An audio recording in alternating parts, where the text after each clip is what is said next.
கண்ணுறங்கும் வேளை இரவு செய்திகளுக்காக காவிரி ஜெகநாதன். முதலில் தலைப்புச் செய்திகள்.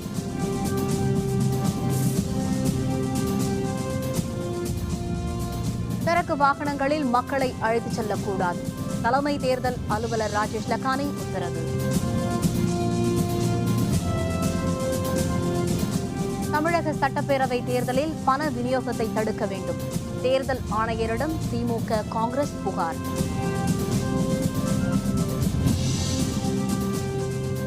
பணத்தால் வாக்குகளை வாங்கும் முயற்சி பலிக்காது.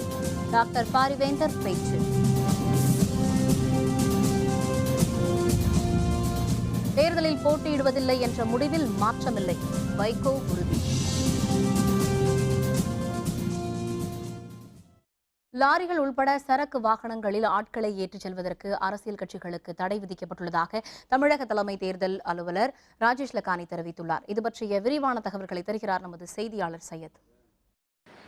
தமிழக சட்டப்பேரவை தேர்தலில் வாக்காளர்களுக்கு பணம் தருவதை தடுக்கும் வகையில் தேர்தல் ஆணையம் பல்வேறு நடவடிக்கைகளை எடுத்து வருகிறது. தமிழகத்தில் உள்ள 234 சட்டப்பேரவை தொகுதிகளிலும் தொகுதிக்கு 3 பறக்கும் படையினர் வீதம் சோதனையில் ஈடுபட்டு வரும் நிலையிலும் ஒவ்வொரு கிராமங்களிலும், அதாவது 21,300 கிராமங்களில் இளைஞர்கள் குழுவை கொண்ட ஒரு ரகசிய கண்காணிப்பு குழு உருவாக்கப்பட்டிருக்கிறது.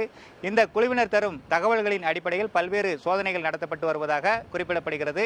இது குறித்து இன்று சென்னையில் தமிழக தலைமை தேர்தல் அலுவலர் ராஜேஷ் லக்கானி செய்தியாளர்களுடன் பேசினார்.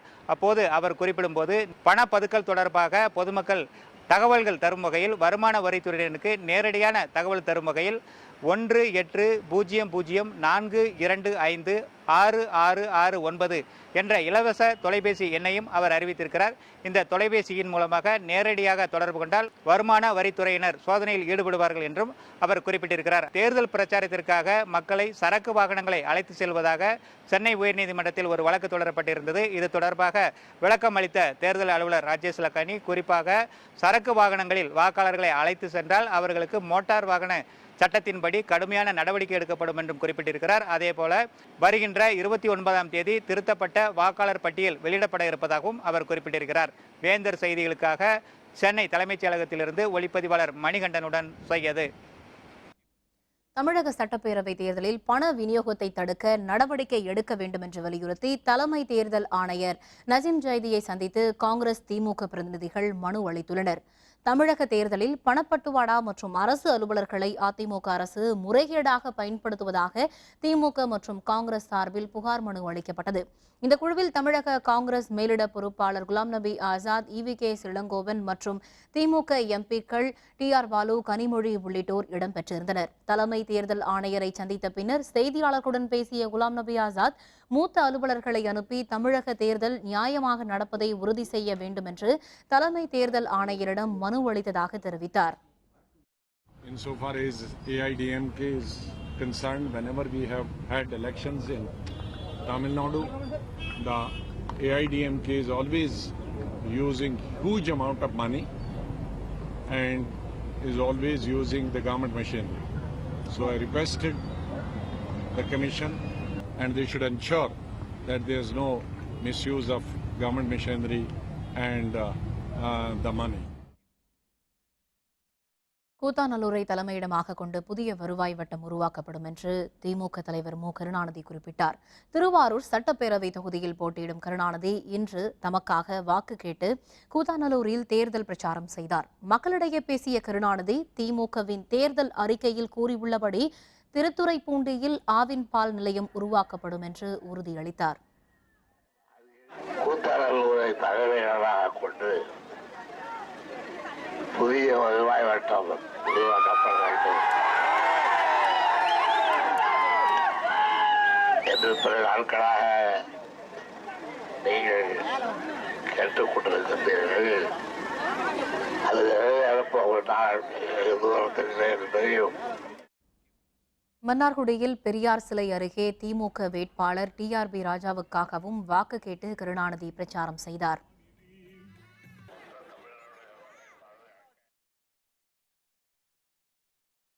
மக்களுக்கு பணத்தை கொடுத்து வாக்குகளை பெற்றுவிடலாம் என்ற எண்ணம் இந்த தேர்தலில் பலிக்காது என்று இந்திய ஜனநாயக கட்சியின் நிறுவனர் தலைவரான டாக்டர் பாரிவேந்தர் குறிப்பிட்டார்.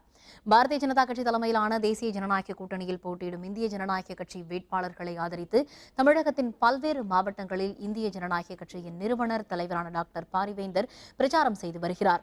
திருவண்ணாமலை மாவட்டம் கலசப்பாக்கம் தொகுதியில் இந்திய ஜனநாயக கட்சியின் சார்பில் போட்டியிடும் வேட்பாளர் கே முருகதாஸை ஆதரித்து காஞ்சி என்ற ஊரில் டாக்டர் பாரிவேந்தர் பிரச்சாரம் செய்தார். கரூரிலும் சென்னையிலும் தமிழகத்தின் பல பகுதிகளிலும் இப்போது கோடி கோடியாய் பணம் சிக்கிக் கொண்டிருப்பதாக சுட்டிக்காட்டிய டாக்டர் பாரிவேந்தர் இவற்றில் இருந்து பணத்தை வைத்து மக்களை விலைக்கு வாங்கிவிடலாம் என்ற எண்ணம் நன்றாக தெரிவதாக குறிப்பிட்டார். ஆரோலை பொறுத்தவரை இந்த மக்களை எப்படி சந்திப்பது, இந்த மக்களை எப்படி விலைக்கு வாங்குவது, இவர்கள் எதற்கு அடிபடிவார் என்பதெல்லாம் அவருக்கு அத்துப்படி. நீங்க எல்லாம் பார்த்துருப்பீங்க, பத்திரிகையில் படித்தா தெரியும் உங்களுக்கு. கரூரில் குடோனில் பல கோடிகள் அங்கே பதுக்கி வைக்கப்பட்டிருக்கிறது. அதே போல் சென்னையிலும் இன்னைக்கு கோடிகள் என்பது அவங்களை பொறுத்தவரை காகிதம். நமக்கெல்லாம் அன்றாடம் 10 ரூபா கிடைச்சா அதுக்கு ஒரு மரியாதை நம்மகிட்ட தான்.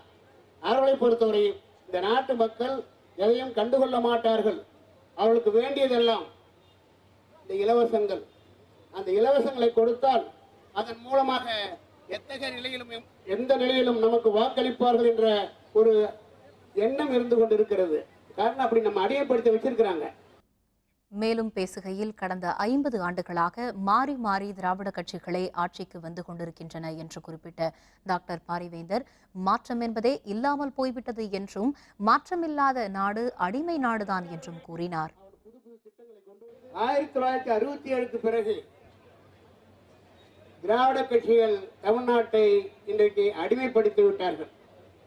நான் அதை ஏன் சொல்றேன்னு கேட்டீங்கன்னா, ஒரு நாடு சுதந்திர நாடா அல்லவா என்பதை நீங்கள் அறிவதற்கு அங்கே ஆளுகிற அரசு மாறி மாறி வர வேண்டும். அங்கே வருகிற முதல்வர்கள் மாறி மாறி வர வேண்டும். நீங்க சொல்லலாம் 2 பேரும் மாறி மாறி தானே வராங்க, அம்மாவும் மாறி வராங்க, ஐயாவும் மாறி வரான்னு சொல்லலாம். அவங்க 2 பேரும் மாறி மாறி அல்ல, அவங்களும் ஒரே கட்சி தான். அவங்க மாறுபட்டவர்கள் அல்ல. இவர் செய்த அத்தனை ஊழலையும் அவர்கள் செய்வார்கள். வேண்டுமானால் அந்த ஊழலில் சற்று கூட குறை இருக்கும். ஒருவேளை திமுக ஒரு வேலைக்கு ஏதோ ஒரு வேலைக்கு 10 லட்சம் கேட்டிருந்தால் இவர்கள் வந்தால் 15 லட்சம் கேட்பாங்க. ஒரு ஆசிரியர் வேலைக்கு 10 லட்சம் கேட்டிருந்தால் இவங்க 20 லட்சம் கேட்பாங்க.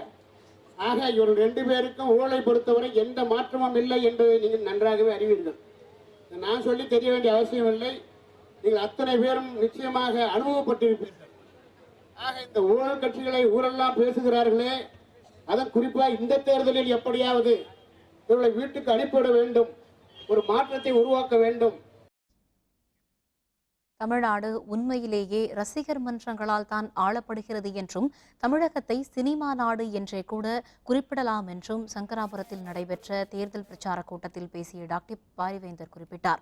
சங்கராபுரத்தில் போட்டியிடும் இந்திய ஜனநாயக கட்சி வேட்பாளர் கே சாரதியை ஆதரித்து பேருந்து நிலையம் அருகே டாக்டர் பாரிவேந்தர் பிரச்சாரம் மேற்கொண்டார். தமிழ்நாட்டை பொறுத்தவரை என்ன நடக்கிறது என்று பார்த்தால் உங்களுக்கு தெரியும். 2 கட்சி தான் தமிழ்நாட்டில், திமுக அதிமுக. இது நம்ம தாத்தம் பாட்டெல்லாம் அவங்களுக்கு என்ன பட்டா போட்டு கொடுத்துட்டுமா தமிழ்நாட்டை? அது சினிமாக்காரர்களுக்கு பட்டா போட்டு கொடுத்துட்டுமா? இவங்க 2 பேருமே திமுக அதிமுக 2 பேருமே சினிமாவிலிருந்து வந்தவர்கள். நான் சொல்லுவேன், தமிழ்நாடு யாரால் ஆளப்படுகிறது என்று சொன்னால் எம்ஜிஆர் காலத்தில் இருந்த ரசிகர் மன்றங்களால் ஆளப்படுகிறது. அன்று எம்ஜிஆர் ரசிகர் மன்றங்கள் இல்லை என்றால், எம்ஜிஆருடைய ரசிகர்கள் இல்லை என்றால் திமுக கனவுலும் நினைத்து பார்த்திருக்க முடியாது தமிழ்நாட்டை ஆளுவதற்கு. இப்படியெல்லாம் தான் தமிழ்நாட்டை பொறுத்தவரை சினிமா நாடு என்று சொல்லலாம், அல்லது சினிமாவிற்கு அடிமைப்பட்ட நாடு என்று சொல்லலாம். மொத்தத்தில் தமிழ்நாட்டு மக்கள் அடிமைகள். எந்த ஒரு நாடு திரும்ப திரும்ப ஒரே கட்சி ஆளுகிறதோ, ஒரே தலைவர் ஆகிறார்களோ, அது ஜனநாயக நாடு என்று நாம் சொல்லிக் கொள்வதற்கு தகுதி இல்லை. தமிழ்நாட்டு மக்கள் எல்லாம் அடிமைகள். அந்த அடிமைத்தனம் இருக்க வேண்டுமா அல்லது அகல வேண்டுமா என்பது மக்களாகிய உங்கள் கையில் இருக்கிறது. பிரச்சாரத்தில் முதன்மை அமைப்பு செயலர் எஸ் வெங்கடேசன், செய்தி தொடர்பாளர் வழக்கறிஞர் பாலு, தேர்தல் பணிக்குழு செயலர் ஆரோக்கியம் மற்றும் மாவட்ட தலைவர்களும் ஏராளமான தொண்டர்களும் பங்கேற்றனர். தேர்தல் நேரத்தில் மட்டுமே ஜெயலலிதா மக்களை சந்திக்க வருகிறார் என்று திமுக பொருளாளர் மு.க.ஸ்டாலின் குற்றம் சாட்டியுள்ளார். திருநெல்வேலி தொகுதி திமுக வேட்பாளர் லட்சுமணனை ஆதரித்து இன்று அவர் பிரச்சாரம் மேற்கொண்டார். நெல்லை வேளாண் பொறியாளர் முத்துக்குமாரசாமி தற்கொலை குறித்து பேசிய ஸ்டாலின், அதிமுக ஆட்சியில் கொலை கொள்ளைகள் அதிகரித்து விட்டதாக தெரிவித்தார். மேலும் கடந்த 5 ஆண்டுகளில் ஜெயலலிதா எப்போதாவது திருநெல்வேலிக்கு வந்திருக்கிறாரா என்றும் அவர் கேள்வி எழுப்பினார். தேர்தலுக்காக மாத்திரம் வந்து போகக்கூடியவங்க நாங்க இல்ல. 2011 முதலமைச்சராக பொறுப்பேற்ற ஜெயலலிதா இப்ப 2016 இந்த 5 வருஷத்துல என்னைக்காவது ஒரு முறையாவது இந்த தொகுதிக்கு அவர் வந்து உங்க குறைகளை கேட்டது உண்டா? 2014 வரையில அதிமுக ஆட்சியில் நடைபெற்றிருக்கக்கூடிய கொலைகள் எவ்வளவு தெரியுமா? 7630. கற்பழிப்பு குற்றங்கள் 3463. தேர்தலில் போட்டியிடப் போவதில்லை என்ற தன்னுடைய முடிவில் மாற்றமில்லை என்று மதிமுக பொதுச் செயலர் வைகோ தெரிவித்துள்ளார். கோயம்புத்தூரில் இன்று செய்தியாளர்களுடன் பேசிய வைகோ, கட்சி சார்பற்ற விவசாய கூட்டு இயக்கங்கள் சார்பில் வரும் மே மாதம் 2ஆம் தேதி பல்லடத்தில் விடியல் மாநாடு நடக்க இருப்பதாக தெரிவித்தார். வரும் 28ஆம் தேதி சென்னையில் தேமுதிக, மக்கள் நல கூட்டணி, தமாக கட்சிகளின் தேர்தல் அறிக்கை வெளியிடப்படும் என்றும் வைகோ தெரிவித்தார். மேலும் தேர்தலில் போட்டியிடுவதில்லை என்ற தனது முடிவை மறுபரிசீலனை செய்ய வேண்டும் என்று கூட்டணி தலைவர்கள் வலியுறுத்தியதாகவும், ஆனால் தான் எடுத்த முடிவில் எந்த மாற்றமும் இல்லை என்றும் வைகோ தெரிவித்தார். என்கிட்ட ஜிஆர் பேசினாரு, என்கிட்ட திருமாவளவன் பேசினாரு, என்கிட்ட ஐயா ஜி கே வாசன் பேசினாங்க, என்கிட்ட கேப்டன் பேசினாங்க. என்ன காரணம்னு விளக்கம் சொல்லிட்டேன். மறுபரிசீலனை செய்ய வேண்டும் என்று இன்றைக்கி காலையில் அண்ணன் நல்ல கண்டு கேட்டுக்கொண்டார். நான் சொன்னேன், எண்ணி துணிக கர்மம், ஆழ்ந்து யோசித்து முடிவெடுத்திருக்கிறேன். இது ஒரு நாடகம் அல்ல. வேறு தொகுதியிலாவது நிற்கலாமே, அது அதை விட பெரிய நாடகமாயிரும். நான் எடுத்த முடிவை மாற்றிக்கிட மாட்டேன்னு கன்வின்ஸ் பண்ண சரின்ட்டாங்க. வரும் பேரவைத் தேர்தலுக்கான வேட்புமனு தாக்கலின் 3வது நாளான இன்று வேட்புமனு தாக்கல் செய்தவர்கள் எத்தனை பேர், மனு தாக்கல் செய்த விஐபிக்கள் யார்? இது பற்றிய விரிவான தகவல்களை தருகிறார் நமது செய்தியாளர் கோபிநாத். தமிழக சட்டப்பேரவை தேர்தலுக்கான வேட்புமனு தாக்கல் கடந்த 22ஆம் தேதி தொடங்கியது. முதல் நாளான அன்று 83 பேர் வேட்புமனு தாக்கல் செய்தனர். சனி மற்றும் ஞாயிற்றுக்கிழமைகளில் வங்கி விடுமுறை என்பதால் 2 நாட்கள் வேட்புமனுக்கள் பெறப்படவில்லை. இதனைத் தொடர்ந்து அதிமுக பொதுச் செயலாளர் ஜெயலலிதா ஆர்கே நகர் தொகுதியிலும், திமுக தலைவர் கருணாநிதி திருவாரூரிலும் வேட்புமனுக்கள் தாக்கல் செய்தனர். இதேபோல் பாட்டாளி மக்கள் கட்சியின் முதல்வர் வேட்பாளர் அன்புமணி ராமதாஸ் மற்றும் நாம் தமிழர் கட்சியின் ஒருங்கிணைப்பாளர் சீமான் உள்ளிட்டோரும் வேட்புமனுக்களை தாக்கல் செய்துள்ளனர். இந்நிலையில் திமுக பொருளாளர் ஸ்டாலின் நாளை கொளத்தூர் தொகுதியில் வேட்புமனு தாக்கல் செய்ய உள்ளார். அதேபோன்று தேமுதிக தலைவர் விஜயகாந்தும் நாளை உளுந்தூர்பேட்டையில் வேட்புமனு தாக்கல் செய்யலாம் என்று எதிர்பார்க்கப்படுகிறது. தமிழகத்தில் இதுவரை 905 ஆண்களும் 122 பெண்களும் மொத்தமாக 1027 பேர் வேட்புமனு தாக்கல் செய்துள்ளனர். வேந்தர் செய்திகளுக்காக சென்னை மாநகராட்சி அலுவலகத்தில் இருந்து ஒளிப்பதிவாளர் இம்ரானுடன் கோபிநாத். தமிழக முதல்வர் ஜெயலலிதா கடந்த 5 ஆண்டுகளில் பேரவை விதி 110 கீழ் தனது அரசு மேலும் 3 துறைகளில் நிறைவேற்றிய திட்டங்கள் பற்றி அறிக்கை வெளியிட்டுள்ளார். வருவாய்த்துறையில் உழவர் பாதுகாப்பு திட்டம் 10/9/2011 முதல் சென்னை தவிர மாநிலம் முழுவதும் செயல்பட்டு வருவதாகவும், இதனால் 37,68,000 பேர் பயனடைந்திருப்பதாக தனது அறிக்கையில் ஜெயலலிதா தெரிவித்துள்ளார்.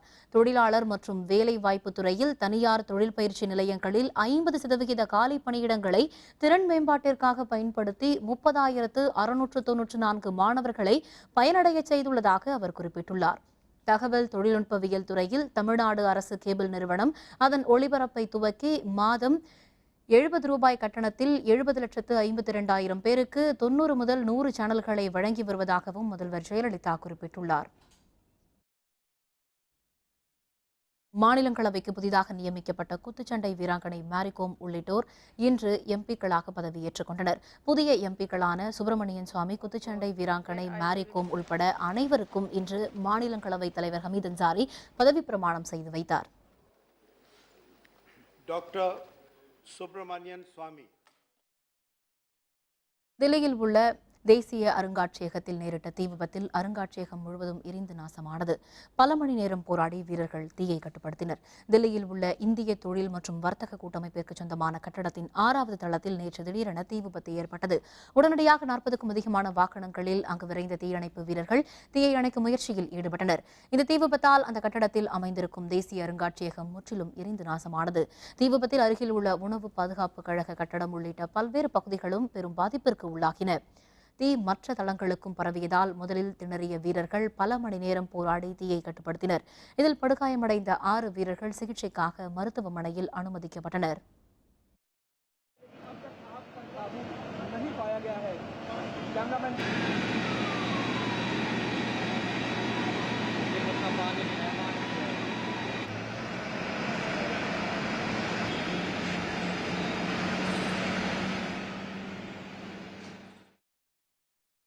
உத்தரப்பிரதேச மாநிலத்தில் குடிசை பகுதியொன்றில் தீ பற்றியதில் 400க்கும் மேற்பட்ட குடிசைகள் எரிந்து நாசமாகின. உத்தரப்பிரதேச மாநில தலைநகர் லக்னோவில் உள்ள கோமதி நகர் குடிசை பகுதியில் இன்று காலை திடீரென தீ பற்றியது. காற்று வேகமாக அடித்த நிலையில் தீ மளமளவென பரவியது. தகவல் அறிந்து வந்த தீயணைப்புத் துறையினர் பல மணி நேரம் போராடி தீயை அணைத்தனர். விபத்தில் உயிர் சேதம் ஏதுமில்லை என தெரிகிறது. ஆனால் பல லட்சக்கணக்கான மதிப்பிலான பொருட்கள் தீயில் எரிந்து நாசமாகின. இந்த தீ விபத்து குறித்து கோமதி நகர் காவல்துறையினர் வழக்கு பதிவு செய்து விசாரணை நடத்தி வருகின்றனர். தமிழக பள்ளிகளில் திருக்குறளில் அனைத்து குறட்பாக்களையும் உரிய விளக்கத்துடன் பயிற்றுவிக்க வேண்டும் என்று தமிழக அரசுக்கு உயர்நீதிமன்ற மதுரை கிளை உத்தரவிட்டுள்ளது. தமிழக பள்ளிகளில் 6ஆம் வகுப்பு முதல் 12ஆம் வகுப்பு வரை திருக்குறள் மனப்பாட பகுதியாக மட்டுமே உள்ளது என்றும் வரும் கல்வியாண்டு முதல் திருக்குறளை பாடத்திட்டத்தில் சேர்க்க வேண்டும் என்றும் உயர்நீதிமன்ற மதுரை கிளையில் ஓய்வு பெற்ற அரசு ஊழியர் ராஜரத்னம் என்பவர் பொதுநல மனு தாக்கல் செய்திருந்தார். இந்த மனு மீதான விசாரணை நடைபெற்று முடிவடைந்த நிலையில் திருக்குறளின் அறத்துப்பால் பொருட்பாலில் உள்ள அனைத்து குறட்பாக்களையும் மாணவர்களுக்கு விரிவாக சொல்லித்தர வேண்டும் என்று உயர்நீதிமன்ற மதுரை கிளை நீதிபதி மகாதேவன் உத்தரவிட்டார். வரும் கல்வியாண்டு முதல் இதை நடைமுறைப்படுத்த வேண்டும் என்றும் தமிழக அரசுக்கு அவர் உத்தரவிட்டார். விஜயகாந்த் நாளை வேட்புமனு தாக்கல். எல்கே சுதீஷ் தகவல். விவரம் விளம்பர இடைவேளைக்கு பிறகு.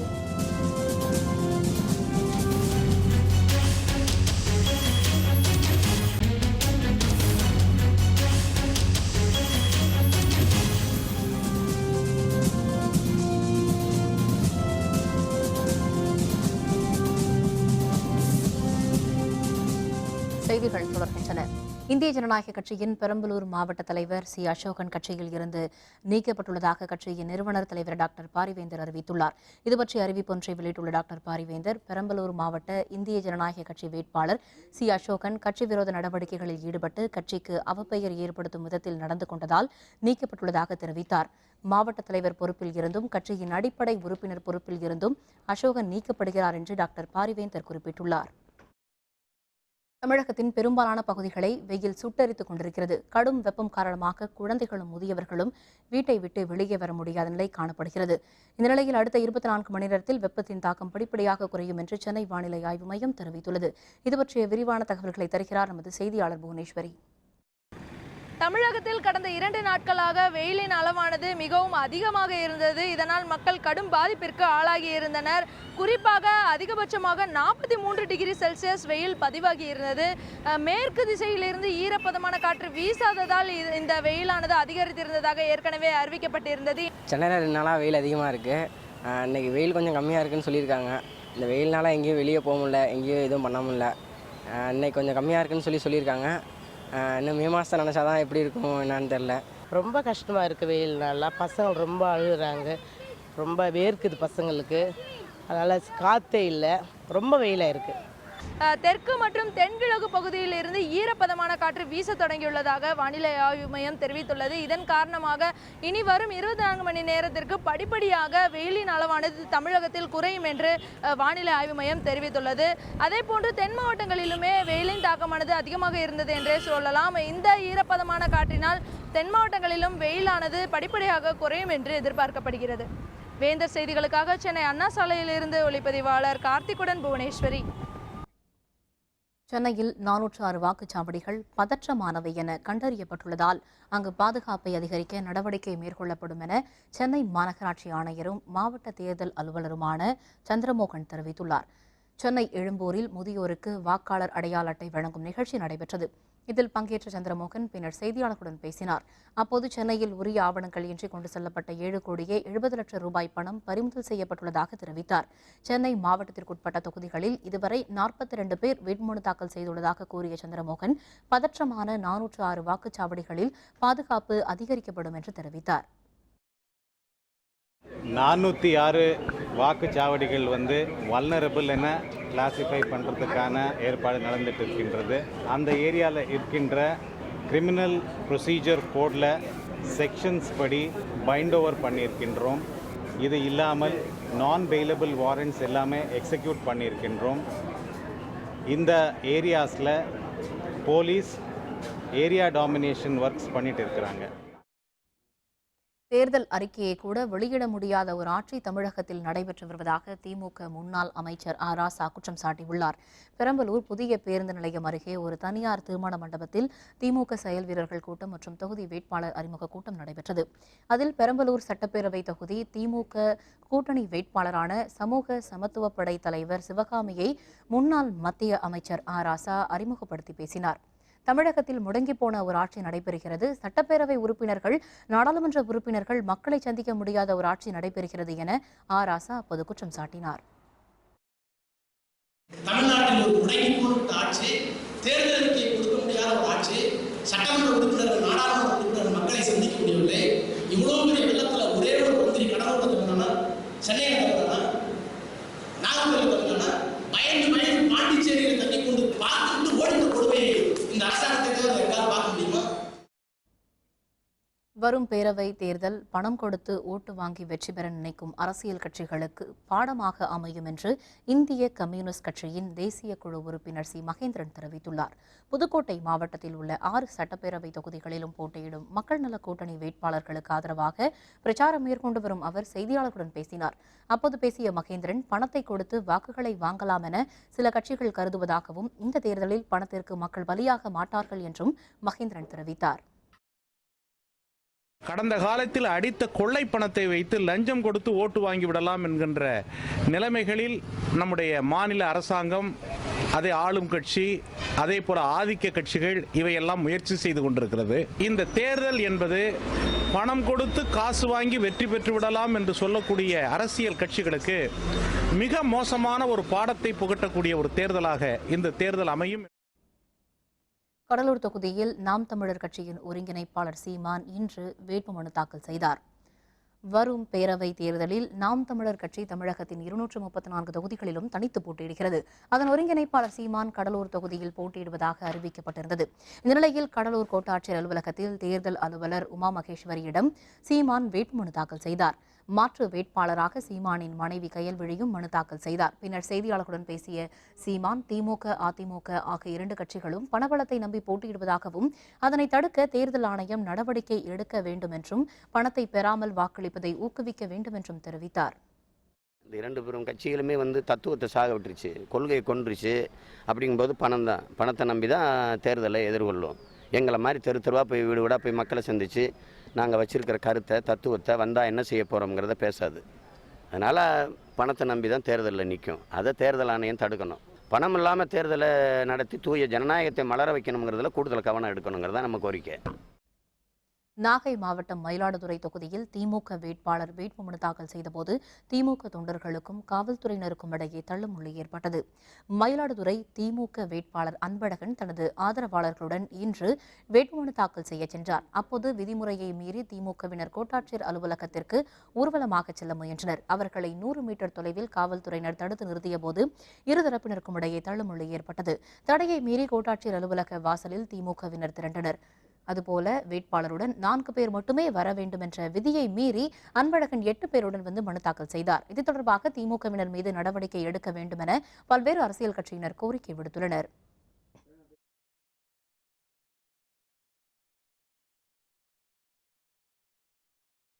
உளுந்தூர்பேட்டை பேரவை தொகுதியில் போட்டியிடும் தேமுதிக தலைவர் விஜயகாந்த் நாளை வேட்புமனு தாக்கல் செய்ய உள்ளதாக அக்கட்சியின் இளைஞரணி செயலர் எல் கே சுதீஷ் தெரிவித்துள்ளார். விழுப்புரம் மாவட்டம் உளுந்தூர்பேட்டையில் கூட்டணி கட்சியினருடன் ஆலோசனை நடத்திய சுதீஷ் பின்னர் செய்தியாளர்களுடன் பேசினார். அப்போது விஜயகாந்த் நாளை பகல் 12 மணியளவில் வேட்புமனு தாக்கல் செய்ய உள்ளதாக அவர் கூறினார். மேலும் உளுந்தூர்பேட்டையில் தேமுதிக வெற்றி பெற்றால் தமிழகத்தின் அனைத்து மாவட்டங்களும் வளர்ச்சியடையும் எனவும் சுதீஷ் தெரிவித்தார். மாண்புமிகு கேப்டன் அவர்கள் தொகுதி உளுந்தூர்பேட்டையில் நாளை மதியம் சுமார் 12 மணி அளவில் எங்களுடைய தலைவர் அவர்கள் வேட்புமனு தாக்க உள்ளார். இந்த உளுந்தூர்பேட்டில் ஒரு நவீன வசதி கொண்ட அரசு ஹாஸ்பிட்டல் கொண்டு வருவோம். கண்டிப்பாக இது மாதிரி ரொம்ப விஷயம் இருக்குது. நாளிலிருந்து எங்களுக்கு பிரச்சாரம் இருக்கும். வரும் தேர்தலில் எந்த ஒரு கட்சிக்கும் தனிப்பட்ட முறையில் ஆதரவு தரப்போவதில்லை என்று தமிழக அனைத்து விவசாயிகள் சங்க ஒருங்கிணைப்பு குழுவின் ஒருங்கிணைப்பாளர் PR பாண்டியன் தெரிவித்துள்ளார். சென்னையில் செய்தியாளர்களுடன் பேசிய அவர், அனைத்து கட்சிகளும் விவசாயிகளுக்கு ஆதரவாக கருத்து தெரிவித்துள்ளதால் யாருக்கும் தனிப்பட்ட முறையில் ஆதரவு தரப்போவதில்லை என்று குறிப்பிட்டார். மேலும் முல்லை பெரியாறு அணையை இடிப்பேன் என்று கூறிய கேரள முன்னாள் முதல்வர் அச்சுதானந்தனின் கருத்தை கண்டிப்பதாகவும் அவர் தெரிவித்தார்.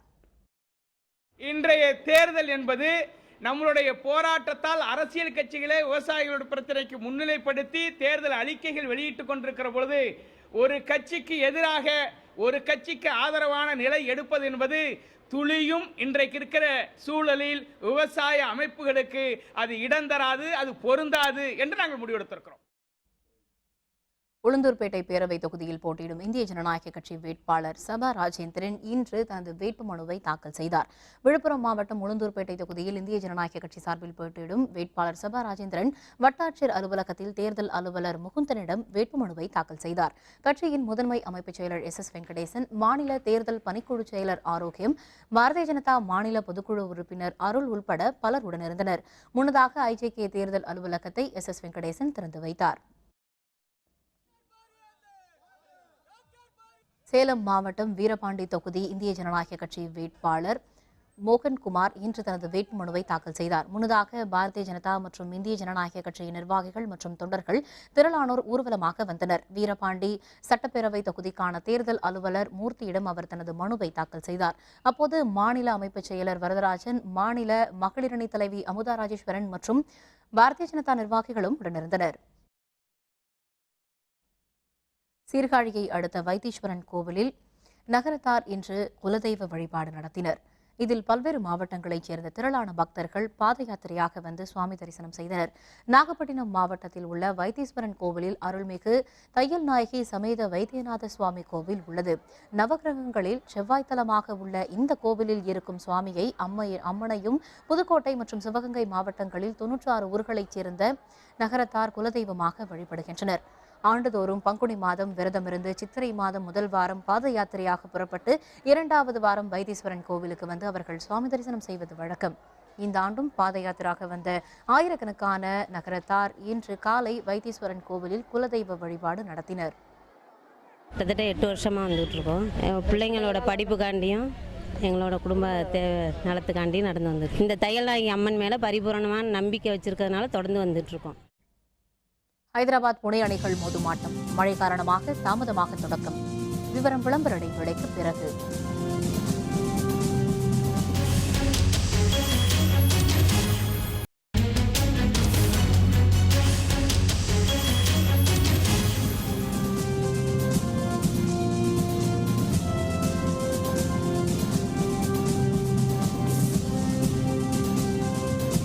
செய்திகள் வருகின்றன. இனி அயலக செய்திகள்.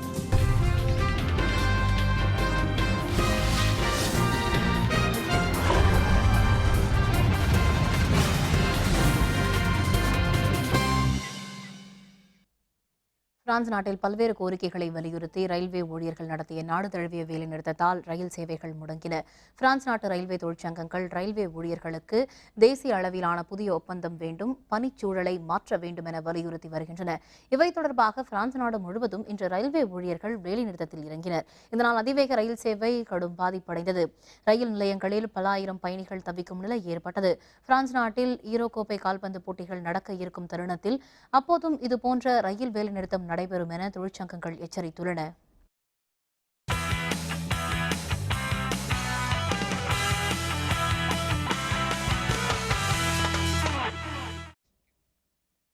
IPL கிரிக்கெட் தொடரில் தற்பொழுது நடைபெற்றுக் கொண்டிருக்கும் லீக் ஆட்டத்தில் முதலில் களமிறங்கிய ஹைதராபாத் அணி அடுத்தடுத்த விக்கெட்டுகளை இழந்து 115 ரன்கள் மட்டுமே எடுத்தது. ஹைதராபாத்தில் உள்ள ராஜீவ்காந்தி திடலில் ஹைதராபாத் மற்றும் புனே அணிகள் மோதும் ஆட்டம் தற்பொழுது நடைபெற்று வருகிறது. இதில் டாஸ் வென்ற புனே அணி பந்து வீச்சை தேர்ந்தெடுத்தது. மழை காரணமாக ஆட்டம் 1 மணி நேரம் தாமதமாக தொடங்கியது. முதலில் களமிறங்கிய ஹைதராபாத் அணி விக்கெட்டுகளை அடுத்தடுத்து இழந்து தடுமாறி வருகிறது. சற்று முன்வரை 7 விக்கெட்டுகளை இழந்து 115 ரன்கள் மட்டுமே ஹைதராபாத் அணி எடுத்துள்ளது. மீண்டும் தலைப்புச் செய்திகள். சரக்கு வாகனங்களில் மக்களை அழைத்துச் செல்லக்கூடாது. தலைமை தேர்தல் அலுவலர் ராஜேஷ் லக்கானி உத்தரவு. தமிழக சட்டப்பேரவை தேர்தலில் பண விநியோகத்தை தடுக்க வேண்டும். தேர்தல் ஆணையரிடம் திமுக, காங்கிரஸ் புகார். பணத்தால் வாக்குகளை வாங்கும் முயற்சி பலிக்காது. டாக்டர் பாரிவேந்தர் பேச்சு. தேர்தலில் போட்டியிடுவதில்லை என்ற முடிவில் மாற்றமில்லை. வைகோ உறுதி. இத்துடன் வேந்தரின் கண்ணுறங்கும் வேளை இரவு செய்திகள் நிறைவடைந்தன. மீண்டும் நாளை காலை 8 மணிக்கு இளங்கதிர் காலை செய்திகளில் சந்திப்போம். வணக்கம்.